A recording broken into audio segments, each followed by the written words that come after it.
Cool. So last week we talked about music production. So, beyond just like creation, arrangement, but also we talk about, performance and recording. But now, there's also music production. When you think about music production, you think about, like these room, studio, and you use DAW to, process your audio. So that's also part of the broader music creation workflow. And music creation happens from the very beginning about your idea all the way to writing the songs or compose or, performs, or sometimes it's like iteratively doing that process. And at the end, you want to mix it or you want to distribute it.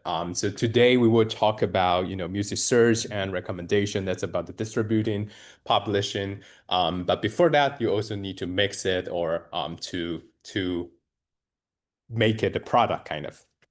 Um, so we first talk about audio effects. So there are like two kinds of effects, but basically, EQ, compression, gating, but also reverb, delay, and, dry wet controls.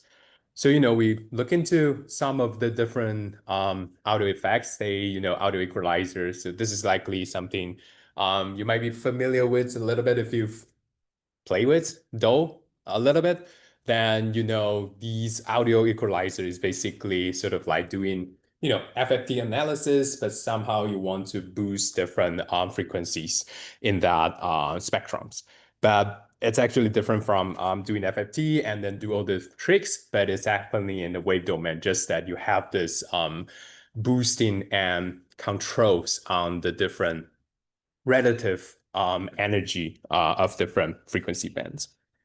We also talk about dynamic range compression. So this is probably better known as the loudness war, basically meaning that if you track the history of, modern music, that music just become louder and louder.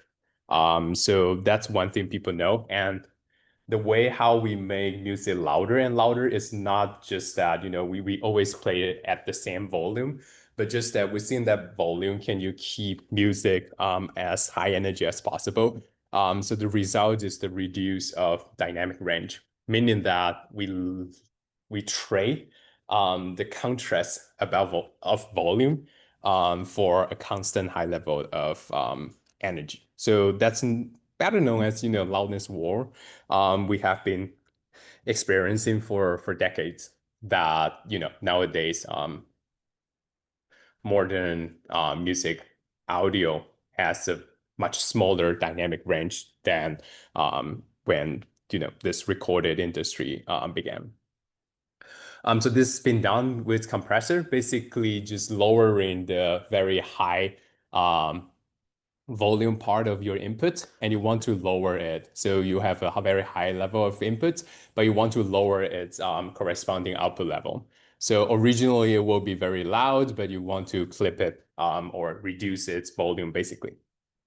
So that results in, a smaller dynamic range when your audio is beyond certain threshold.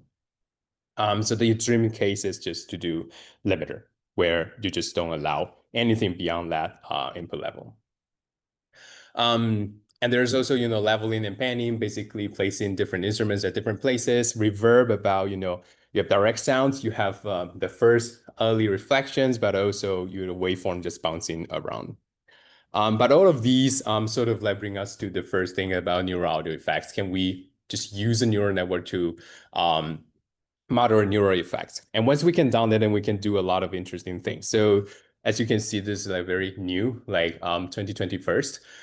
So 2022, then people look into, can we transfer these effects? So, listen to an audio, you sort of get like how big the room is, like how big is the reverb, and what's the compressor setup. So you sort of can guess what those setup is, and you want to transfer that to your dry sound.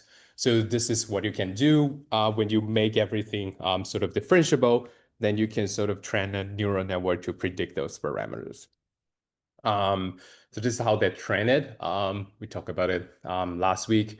So basically grabbing two audio and you want to do this like self-supervised learning kind of that you can transfer from one audio to the other audio based on the different DSP setup that you have. And your goal is to try to grab the reference file, predict what those parameters are, and you apply to your dry sound so that it sounds alike. And at the end, your loss function will be seeing how good you predict those audio effects variables. Cool. But we can also do auto mixing. So auto mixing, basically, if you break mixing into its fundamental ground, is basically grabbing a bunch of waveforms and you want to apply sound effects on top of that, and then you add them together. So the idea of auto mixing is just that, well, still we want to know what other audio is about so that I know how I should process this current track. So this is essentially what this model is doing. So every waveform will go through like an encoder. So that encoder sort of like try to understand what that waveform is doing. And then all together, they sum up together, become the context. And then you use that context along with your original waveform to do some predictions on your parameters. And you use those parameters to transform your original waveform. And you do it for all the tracks. So the interesting part of this model is that this transformation network actually has a bunch of the neural audio effects that we just talked about. So it's actually a bunch of neural audio effects, even though they specifically want to do EQ, compressors, and reverb, but these are all modeled by neural audio effects that we talk about. And the reason is that because this is differentiable, so we can train it. And the last thing we talked about last week is about this estimating audio processing graph. I think we stopped somewhere there. So basically the idea is that can we sort of like go beyond a fixed, like reverb and then EQ compressor and the reverb kind of like fixed processing graph? Can we do it with a very dynamic way? So this is sort of like corresponds to a music programming language, think about Pure Data or, Max MSV, where you are basically building these blocks and you are doing some signal processing to create your output audio. So this is, a known way to generate music or synthesize music. And typically we will apply a bunch of different audio effects. So, look at this. It's just like kick drum, snare drum, hi-hat, and the other cymbals, and you apply different kinds of audio effects, and you try to mix it in the bit in here, and then you apply something, and here you might apply reverb to add it to that. So it's like a it's not like a linear direct processing chain. It's more like a network or a graph or a web that you will apply different things at the same time. So the idea here is just that can we predict this audio processing graph using some reference recording. So we want to listen to an audio and we want to guess what its processing graph could be like.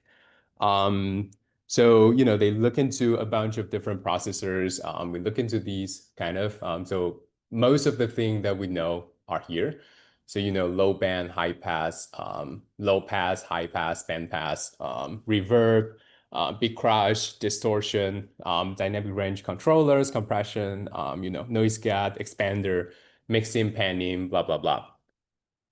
So anyway, this is the model trying to do. And how it did it is basically doing this graph tokenization. So graph tokenization is a very interesting thing because, I've heard of like AlphaFold, like the one that using transformer to generate, to predict the 3D structure of the protein. So that's like Google DeepMind, how they earned the Nobel Prize last year in chemistry. So basically, there's a big question about in chemistry, it's about there are so many different kinds of proteins, and proteins has its function determined by its shape. And you can basically write down the formula of that molecule, but you don't really know what's its shape in 3D because the bounds will determine their angles and it will form a specific shape.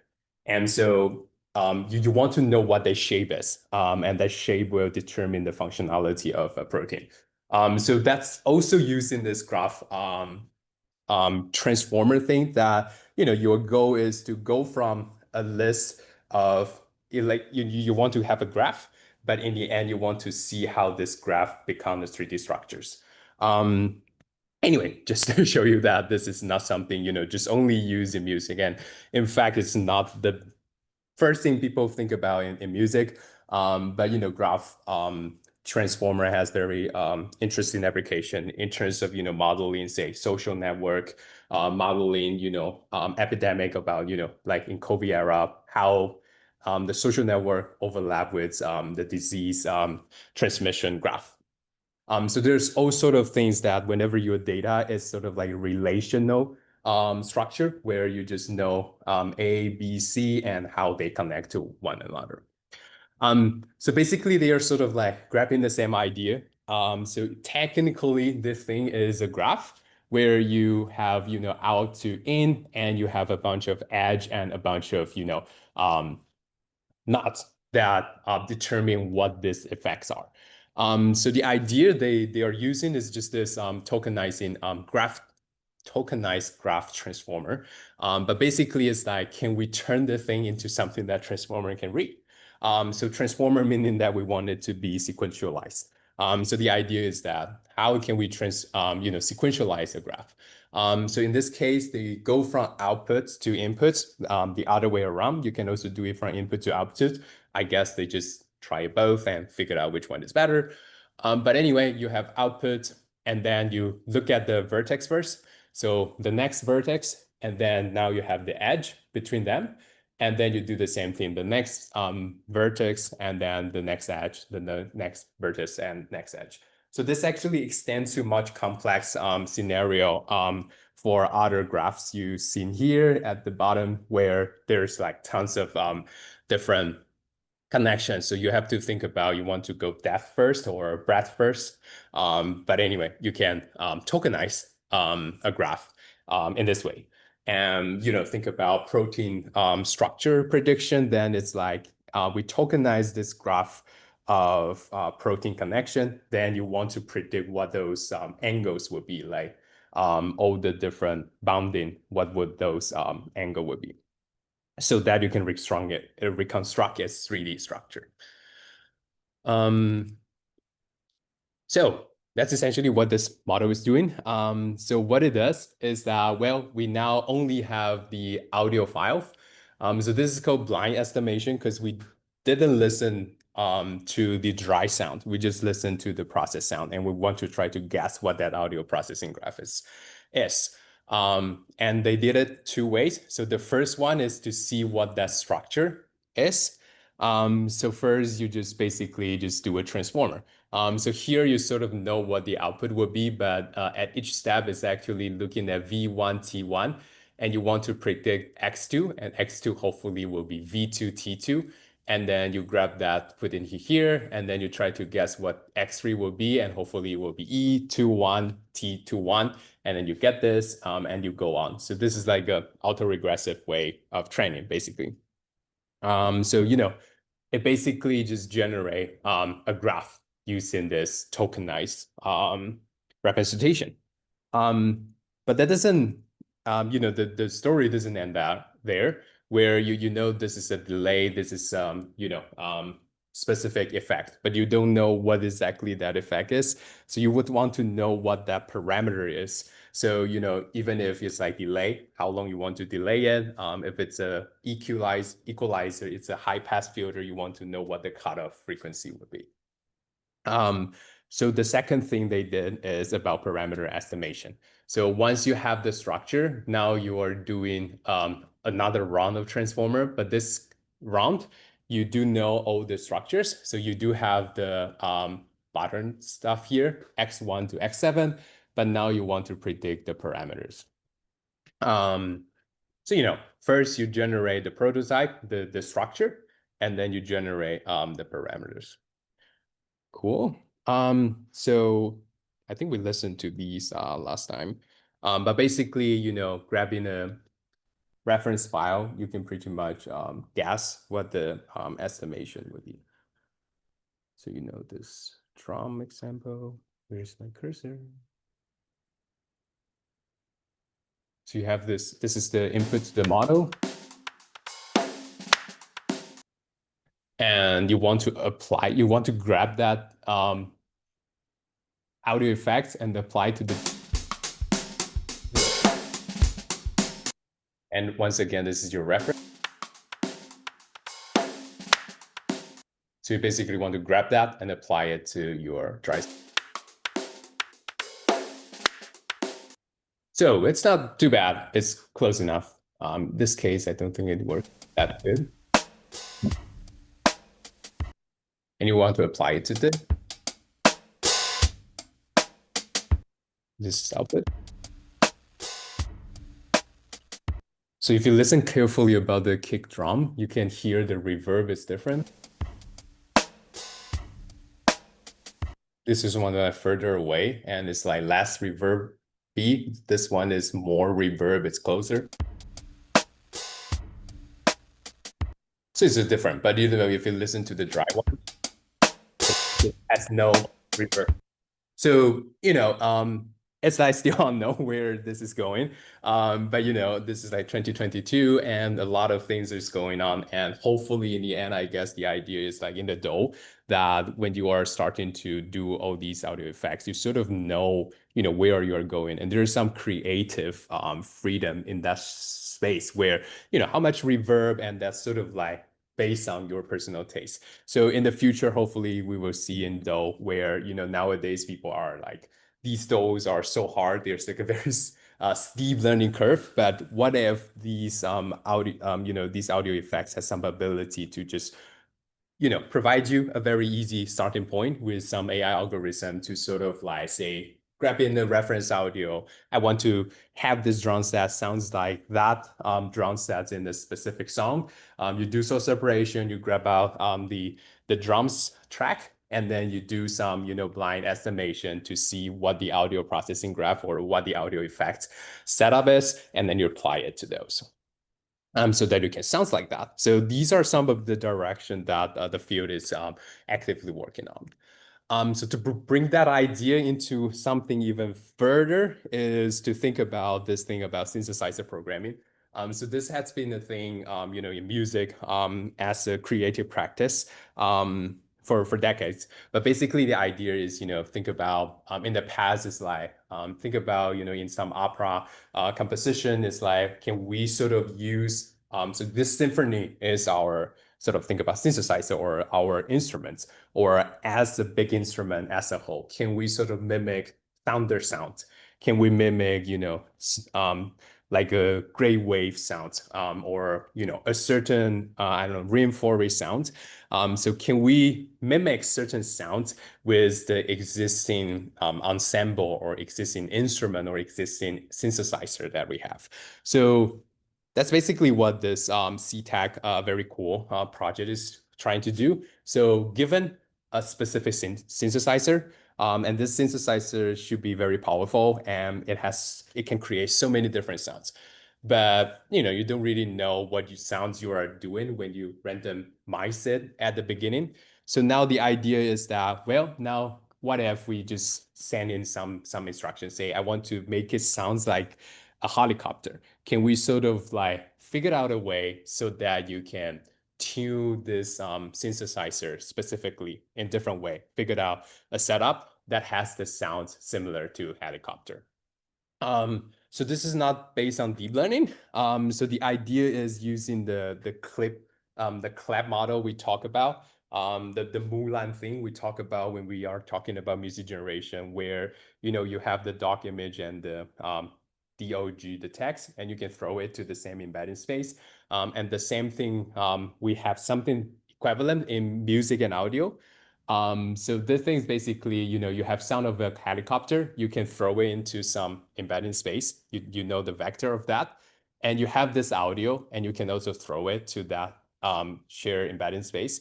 So your goal now is to try to figure out how do you figure out a better parameter to control this synthesizer so that that things move towards the text instruction.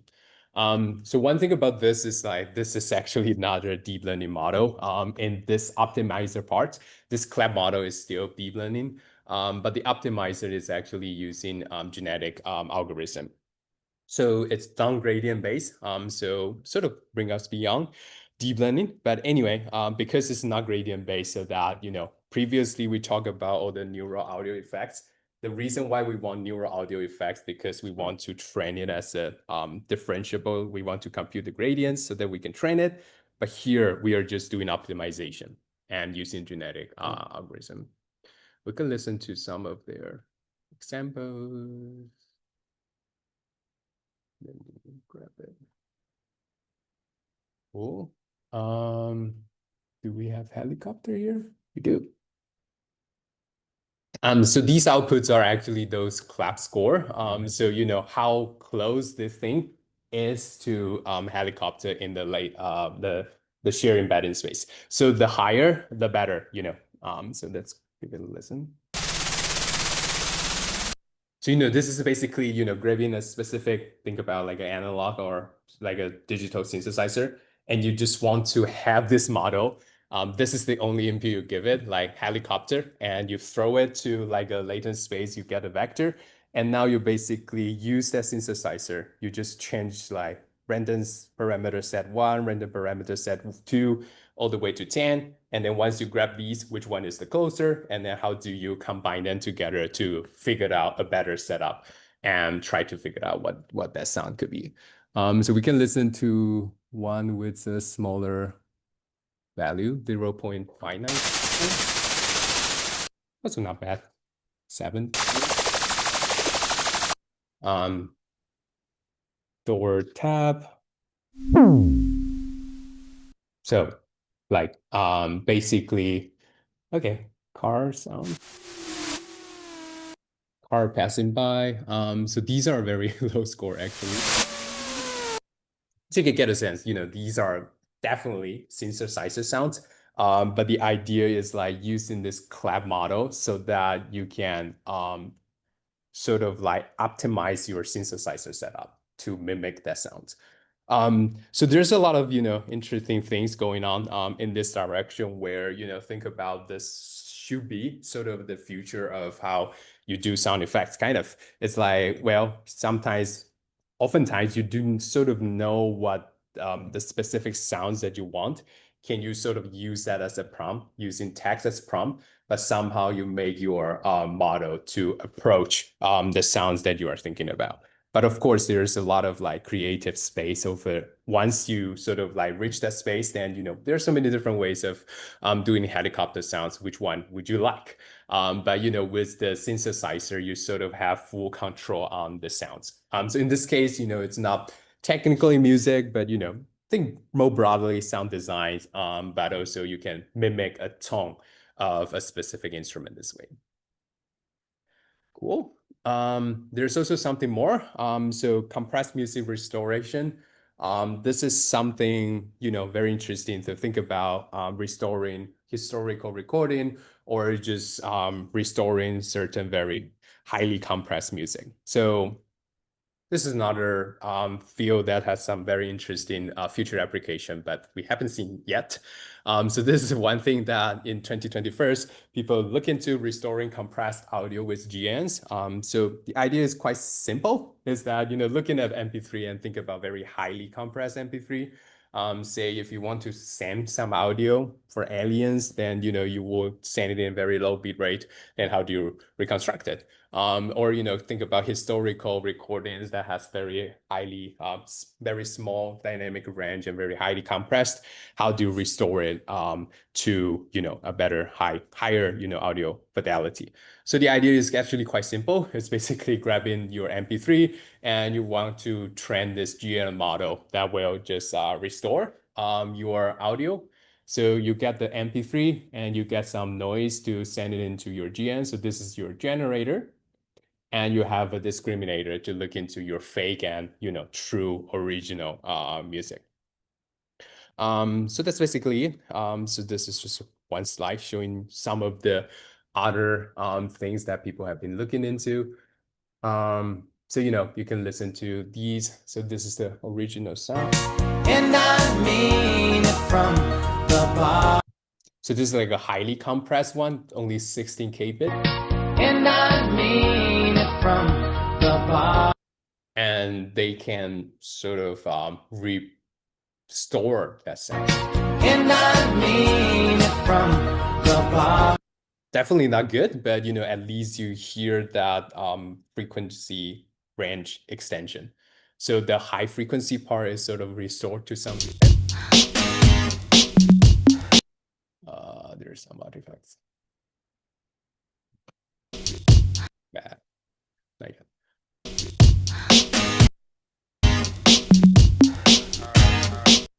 So this is the MP3. Here the high frequency part is cut off, so it sounds very dark. And using this like bandwidth extension, you can recover those. Even though it sounds too sharp in this case, but you sort of get the sense of, this way of, and this is actually, think about it as sort of like audio codec. This is actually the decoder part of audio codec. So you sort of get a sense that, audio codec is super powerful in the sense that, well, there's tons of information you can actually guess from looking at this, band limited input, where if you see this spike, then you can sort of guess that there will be something at the top, right? So, from this to this is not so tricky. There's definitely some variation, but it's you can sort of guess that, well, it will just extend this line and go upper into higher frequency. So there's some prior knowledge that you can leverage here. So the last thing I want to talk about is a bunch of multimodal systems. I would just showcase some of the things to sort of broaden the ideas of music generation into connecting with video, gestures, also brainwaves specifically in this case. So the first thing and I guess video to music generation. So this is like a very cool clip I found on YouTube for Star Wars to show you how different sounds could sort of like change the emotion of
cool. But anyway, you sort of get a sense. So the music in film sort of like tell different stories. So at the original one, you see how intense that scene is, but in the last example, you sort of see that creates some emotional depth, and it's not about the scene, what's going on in the scene. It's more about potentially the emotions of these characters are. Um, but basically, this is a very active field about, video to music generation kind of. So think about film scoring, or think about, if you want to upload something to TikTok or Instagram Reel, YouTube Shorts, you want some audio or some music in the background. even though in the music industry, I think people are less interested in this, but this is a highly commercial, I think. But this is one thing we recently did. So video guided text to music generation. So the idea is that, well, there are sort of a lot of like commercialized approach into looking into video to music generation, but at the same time, these requires very high computational cost, but also lots of video data, which is very tricky to get in academia. So in this work, what we are trying to see is that can we sort of like leverage text to music generation, but now we added additional video inputs to that. So the idea is that this is the music gen model that we all kind of know about. So basically, using music tokens, so turn music into some music tokens, and we basically generate those music tokens. So this is how Meta's music gen work. So now the idea is that what if we have additional video inputs? So think about, this is sort of like if you're doing style transfer, then you want additional input about the reference audio. If you want to do control net, you want to, dynamic control, tempo control, you want to have that additional inputs. But in this case, just that we are looking into video. So the idea is that, well, still, we do have these music gen encoder where we are doing text to music generation, basically. So we have text as input, and we want to sort of condition our music generation model with these texts. But in addition, we also have the video inputs here.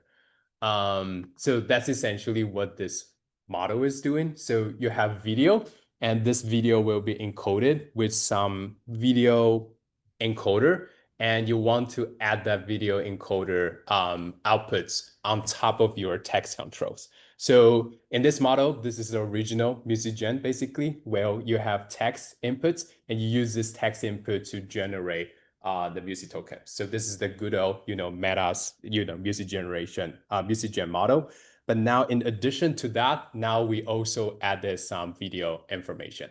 And you can see that everything in blue is something that we didn't train. So technically we only train these two things. So the reason is that, well, we don't really have a big data set. But with a video, we can actually grab a existing video encoder, which is pre-trained, some other tests.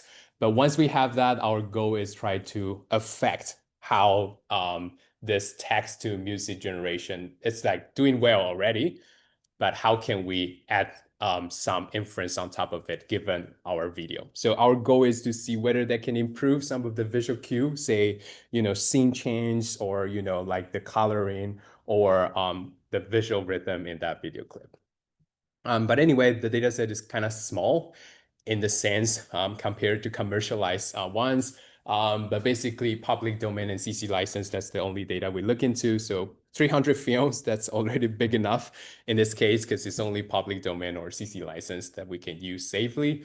And it's only 36 hours in total, and we annotate the boot annotation. And this is because this is public domain and CC license, so you can tell that, the era of that will be kind of old. So technically in United States, it's like 75 years of copyright protection. For music, it's even longer, for 95 years of protection. So technically, lots of these is not naturally into public domain. Most of them are because they forgot to, they fail or forgot to renew their, copyright registration. So here's some example about this data set. So as you can likely guess, those are kind of old-time movies.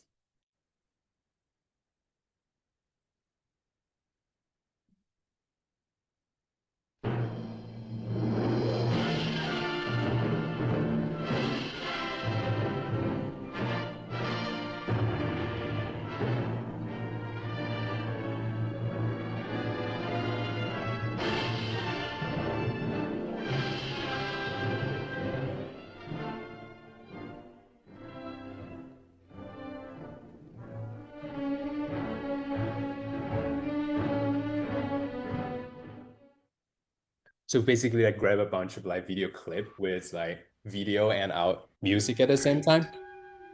Just wide enough to keep the flesh apart so their body seal can't function. And how many more of these will I have to make?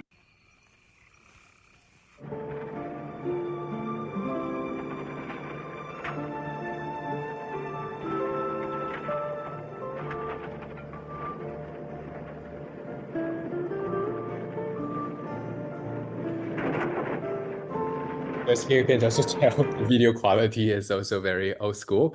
But of course, there is some way we can actually find a better high quality video. But anyway, this is like the data set we are using. So the idea is that we only look at public domain and CC license data because movie is even more tricky to get the data from. Anyway, so this is our model. We have to do a lot of things to get this data set because you have to look into the video, the films, and films don't really always have music at all. Sometimes there will be a huge section without music. So we have to grab those, clips. So we have to do a lot of things to actually build this data set. But those are, some of the things that we talk about, source separation. And then, we have to do that cinematic source separation we did in homework 2 or 3, that you have the dialogue, you have the sound effects, and you have the music. And now we have to detect whether there's music. And once you have the music, you want to see whether this music boundary, like if you have a silence in your music, should that be 2 music clips or 1 music clips? And you want to filter how long that is. And you want to apply it to all the 300 films that you have. And we also did it. One additional thing is that, if you look at these video, you sort of get a sense that its audio quality is likely not good. Because even you can find these video on YouTube. YouTube is not known for, good audio quality. So we actually grab those music and we go find the specific album that has those music. And we have to download those music in another way. And we have to pair them together. So there's tons of things going on here. We have to look at the original soundtrack to grab the music. And because these video we do have the music, just that they are low quality. So the idea is that we do matching and then we will replace it at the specific timing. So kind of tricky to show it in just one slide, but a lot of things going on to build that data set. But anyway, this is what the model can do. Of course, this is, the title is Video Guided Text to Music Generation because we are doing technically lots of text, 90% or 95% text to music generation. And we want to see whether adding that video helps. And our results show that these videos are really helpful in the sense that it can boost the text to music generation results, but the key is still you should have a very good text to music generation for it to base on. So here are some of the examples.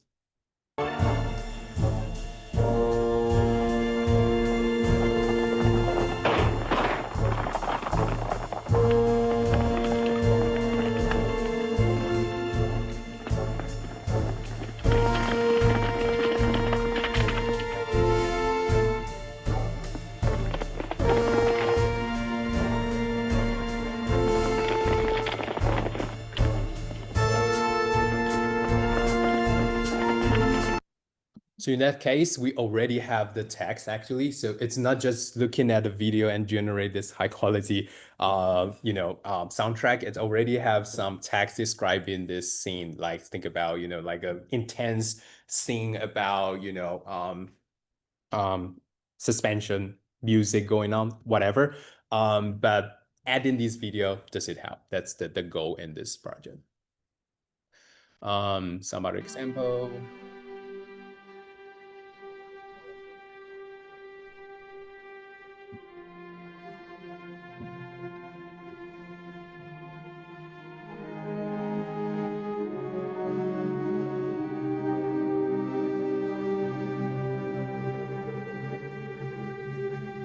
So for these things, you might be wondering why we are doing this, but somehow, the model might be able to read text and sort of understand that this is an overture rather than, entering Chef Lawson, the film. Terry Husk. had a question about some This is a flyers I real keep seeing. commercial. White power. Is that the Film. Aryan Nation? You know what my problem is with every fanatic? You have to have somebody to blame for your life. Those pamphlets you saw? It's not all. This was in June. A bomb went off at a synagogue in Boise. That's just the beginning. So that one is actually out of domain. So we train on those, very old school movie. And now we are trying to see if it still work on commercial film. And if you look at those scene change, you can sort of get a sense that, well, the generated music is not too off from that visual rhythm that you can visually. Every day, something is breaking. And we're dead. Again. Yeah, or blowing up. The space program is a bloated mess. NASA needs a marketing specialist, and you are the very best. Excuse me? What are you doing? I tracked you down because I felt we had a connection. What? I'm joking. I work here now to sell the moon. NASA's not something that you sell with a jingle and a slogan. When I'm done, it's So these sounds is actually generated by our model. So we are not generating the sound effects, only the music. Super new, 2025. We just presented at ISMIR, so it's very hopefully active field. This field is very tricky because we don't really have a lot of data, but I'm personally very interested about it because, I like movie, I like music. So film music is exactly the overlap. I think there's so many things we can explore in this field where the goal is not like, well, looking at a video and you know what music is, because that's not the goal, sort of like in the Star Wars example where there's so many, creative space that you can do, but still with AI, what are some of the potential that we can potentially use to sort of like give you the nice starting point or explore the boundary of what kind of sounds. This is about, text to, video plus text to music generation, but also think about the sound effects. I think there's also lots of interesting things going on. Recently, Adobe has been working a lot in this field in Premiere Pro. So now Premiere Pro has lots of, new features that you can do sound effects and, music generation for videos. So that's one thing about video. But also the other thing that I'm also very excited about is about, dance, music, and AI, but, more broadly, gestures and motions. How does that connect to music? Because, music people play on stage. It's not just about dance. So I guess dance is just a exaggerated way of looking into how music connects to movements. But, when you play an instrument, if you look at like a string ensembles, they will, the performers will naturally align their body movements. And that's the visual cue and how they communicate with one another without speaking. So there's a lot of things going on with, music, but also with body movements. In this case, I guess we saw it, but, the idea is that looking at EMG sensors on the muscles, and can we use those as signals to control the piano? So in this case, it's not generating music on the fly, but more like how do you play the music with your muscles.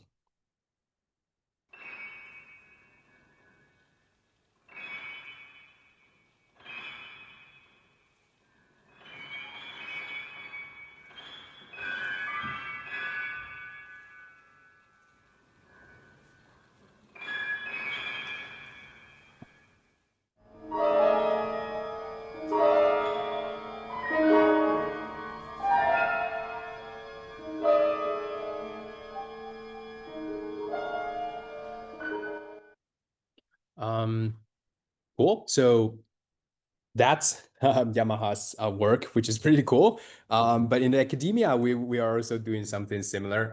But in this case, it's more video based because it's very tricky to get those data. We can actually do, because you see here, we have like motion mocap here. These cameras are mocap. You can actually wear that suites. So you can actually wear suites. There's a lot of trackers, and you can dance, and potentially you listen to music, or you can even do live music to see how that corresponds to.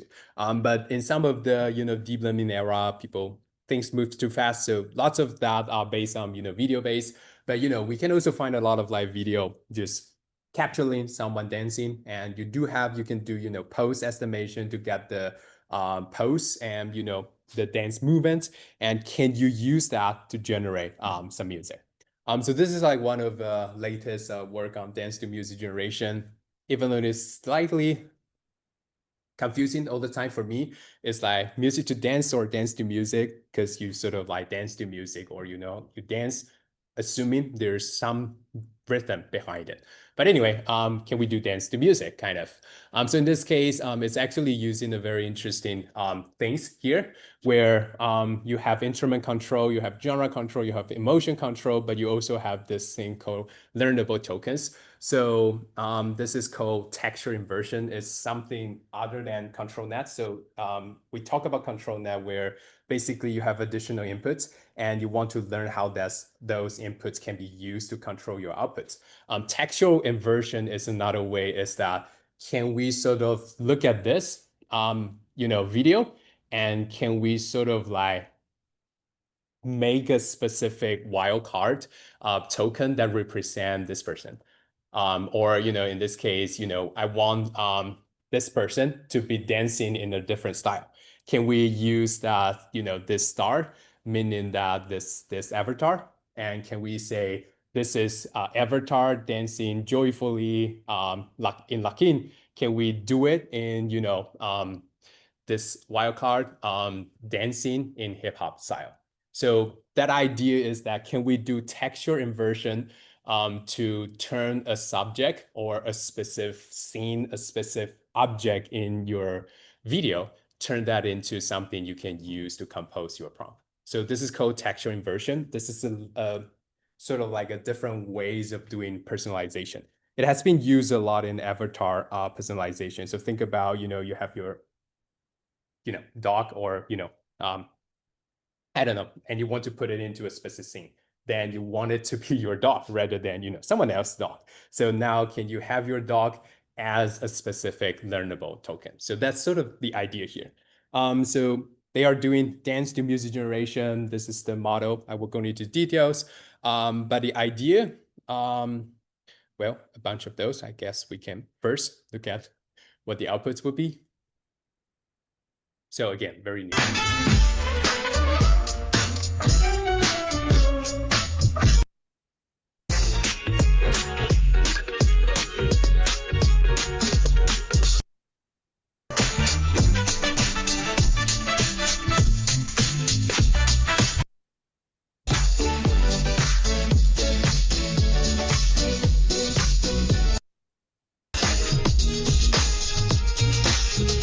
Definitely got then. You sort of get the raw videos.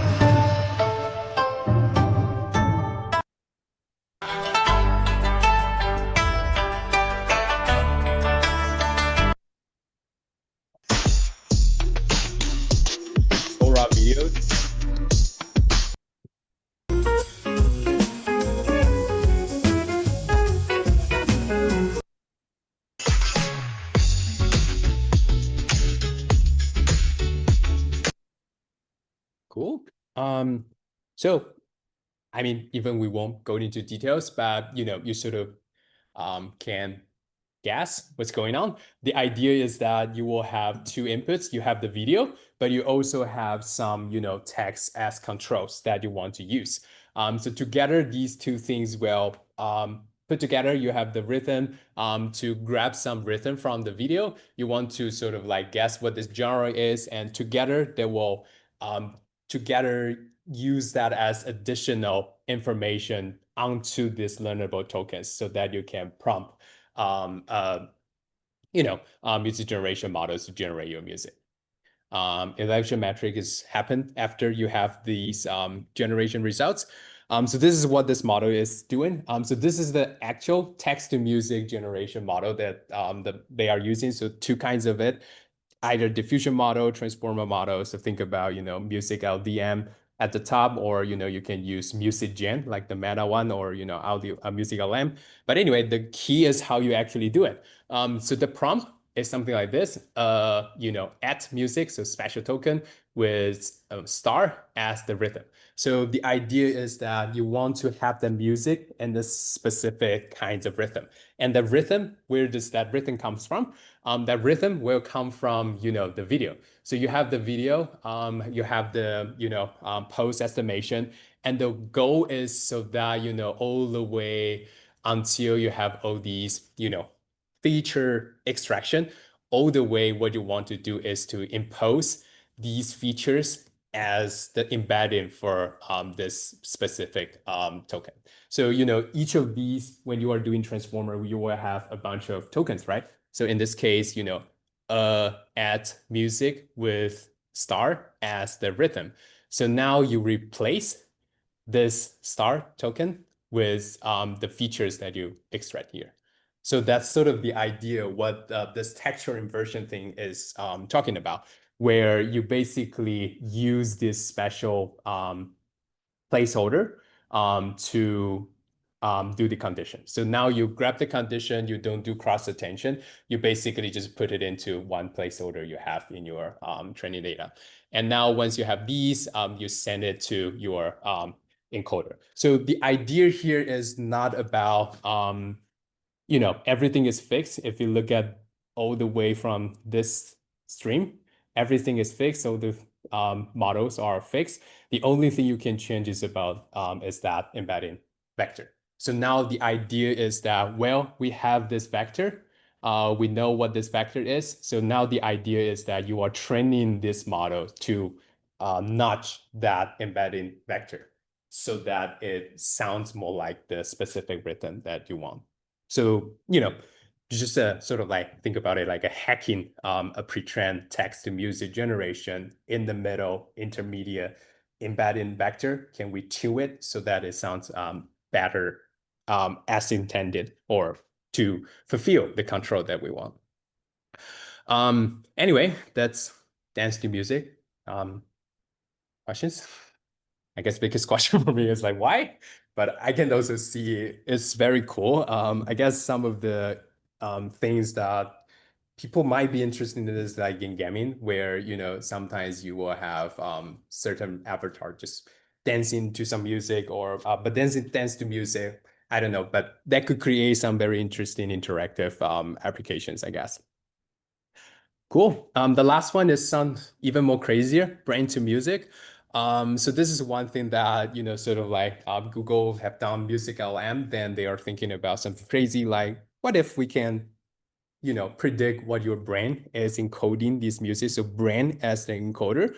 So this is the pipeline. You have some music stimulus. So this is more in the, bio terminology. So you listen to some music basically, or that music as stimulus to your brain, and now your brain will have a lot of stuff going on, right? Of course. So you record the fMRI response, and the idea is that can we go from this MRI response to going through just some very simple linear regression so that you get those Mulan or whatever music embedding, and you turn it back using the music LM model to get the reconstruction. And our goal is to see if you can reconstruct the music that you're listening to.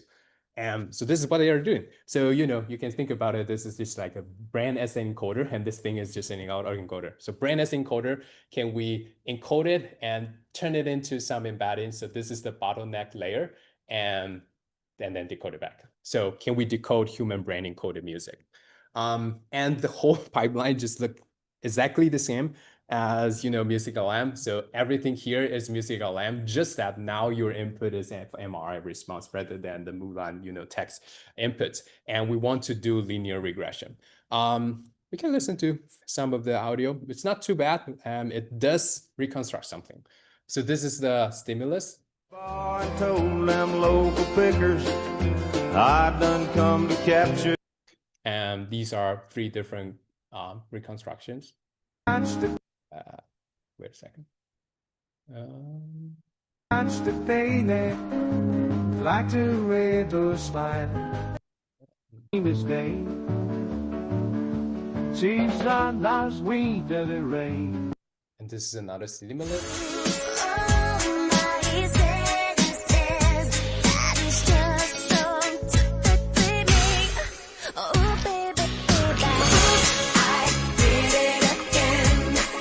Ooh, reconstruct.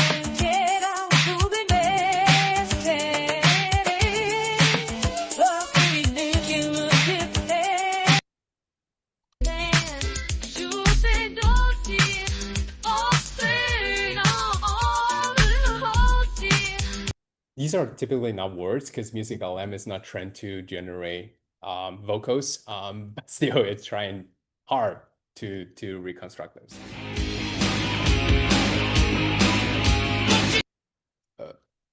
Anyway.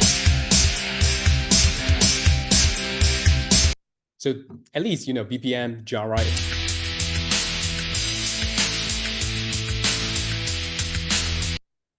Cool. I guess a big question is like why, but I mean it's very cool. And they actually do a very cool analysis into, looking at which part of your brand actually predict that outputs more accurately. So these are the brand activity part. So they are actually doing the other way. So now you have so now once you generate these low level outputs, you want to use those to predict which part of your brand are activated.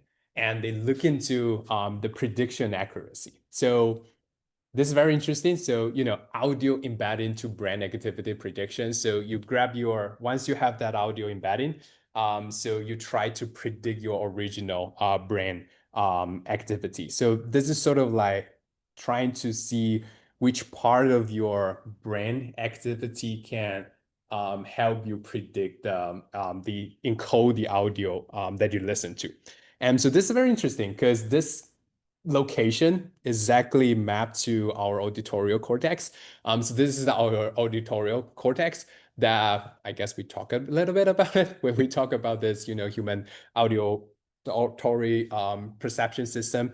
So you can see that this part, this sort of like gap position is essentially where we are doing all the audio encoding. So this sort of give you a second-hand, understanding into, how the human brains are actually using these positions to encode audio or music related, you know, things. But at the same time, I don't know, there's a lot of like brain computer interface nowadays. People are talking about it. So in the future, think about this is not just about music generation, but think about, Spotify recommendation.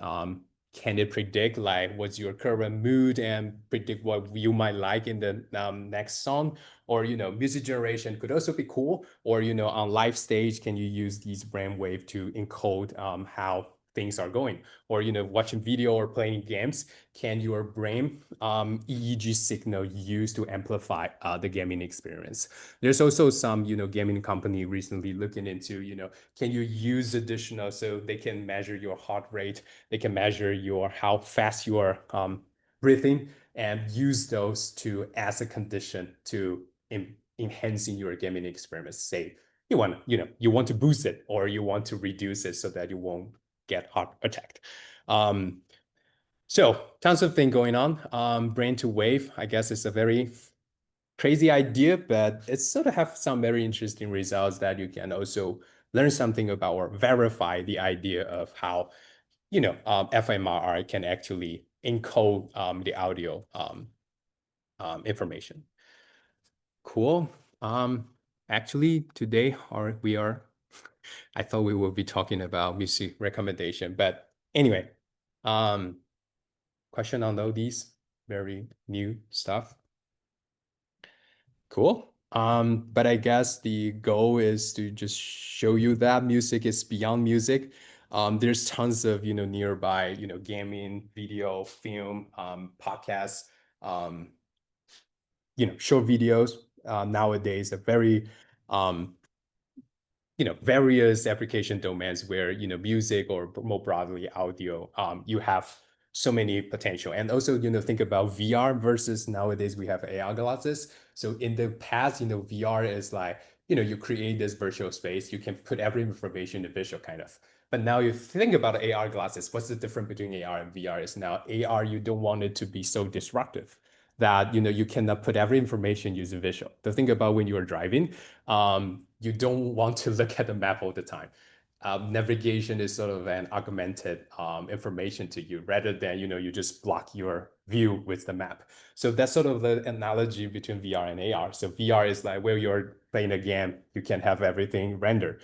But now AR is more like an assistant that navigation system that coming through another channel, and you don't want to block the whole auditorial system, but neither the visual system. But how do you do it in this AR era where audio and visual has to collaborate together? Anyway, so I guess a lot of exciting things going on in this field. It's not just about creation, but also recommendation, search, a lot of things going on. Anyway, we can scrap the surface a little bit about music search and recommendation. So this is the last module, and then we will discuss what are some of the future challenges and some other concerns about music. We haven't even touched on copyright and some environmental, cultural, societal impacts. So that's what we will do in the next module. But the last thing I want to talk about is about music recommendation. But you think more broadly is about how you distribute it, how music in the end come to you. You can go to concerts, but sometimes when you're listening to music from Spotify, you feel like you are being controlled, and that's true because that's distributing. So looking at this overly simplified music production workflow, I just say publishing, but there's tons more after that. Distributing, how these algorithms determine which music to play for you. So if you look at this like global recorded music industry revenues, it changed a lot in the last few decades. So this is just recorded music industry. So this term is a little bit tricky. So recorded music industry, it has its union, it has its association. So this is on top of live music. So concerts, that's not part of this. But global recorded music industry. So you can look at how it goes. Physical, those are CDs, tapes, LPs, whatever. And you have performance rights. So that's, actually expand a lot. So recorded music industry get revenue from, performance rights, but at the same time, performance is a much larger business nowadays, because, it has a lot of products, but also venue, and also ticketing, a lot of those. But this is, again, recorded music industry, downloads, synchronization. So synchronization is about you are not just selling the music, you sort of produce, you sort of authorize it to be played on TV. So if you want on TV, you want to play a specific song. So it's not technically downloads, it's not performance rights. It's more like, well, you have a TV program and you have synchronized audio, the music that you are playing. Of course, streaming. So that's biggest part that sort of replace most of the physical revenue. So this is what it's look like 2024. So 69% is actually streaming and other categories. So physical is still big, but it's shrinking very fast. How the world listen to music, a bunch. So the biggest chunk is, of course, audio streaming, slightly larger than video streaming. So in YouTube and TikTok, there's also music, of course. So basically audio plus video streaming do it mostly. Live music, music on the radio, purchase music, and other format. Cool. So that's sort of the broader view of it. And we will talk about, I guess we don't have time, but we will talk about music fingerprinting. So the idea is that, well, likely about Shazam, or nowadays on Siri, because Apple technically acquired Shazam. I don't know when, but Shazam is now part of Apple team. So you can actually just ask what song is playing right now, and it will just listen to the song. And so to enable to do this, it's actually doing some audio fingerprinting. So think about fingerprinting, it's just that, well, given an audio, can we sort of extract some information about it, sort of like a fingerprint? Then we can very quickly identify what songs you are playing. So another case is SoundHound. So these are sort of like the two most famous thing. We will go into details next on Wednesday, but the idea is that can we sort of get a fingerprint of that particular audio? And once you know what these fingerprints are, then you can grab a database, grab a bunch of audio in your database, and everything you will have a fingerprint. And now once you have a new songs coming in, you extract its fingerprint, then you can do some match. And so the idea is how do you make this so efficient? Where you have millions or billions of songs, how do you make this as tiny as possible, but as accurate as possible to capture the difference between audio so that you can do this matching as fast as possible? So that's the high level idea of audio fingerprinting. But on Wednesday, we will also talk about watermarking. This is a huge thing in nowadays AI generated music. Can you watermark these AI generated music with, say, this is like generated by AI? Or not. And of course, there's the other side of people doing like de-watermarking. Like I just want to generate AI music and I don't want those watermarking. So this is like a very interesting red teaming thing going on. But at the same time, there is also these watermarking. Audio watermarking was in the past used as, sending secret codes while you are talking, but you send secret codes in World War II, I bet. I bet. And there's also, of course, a lot of like music recommendation going on, which will go on Wednesday.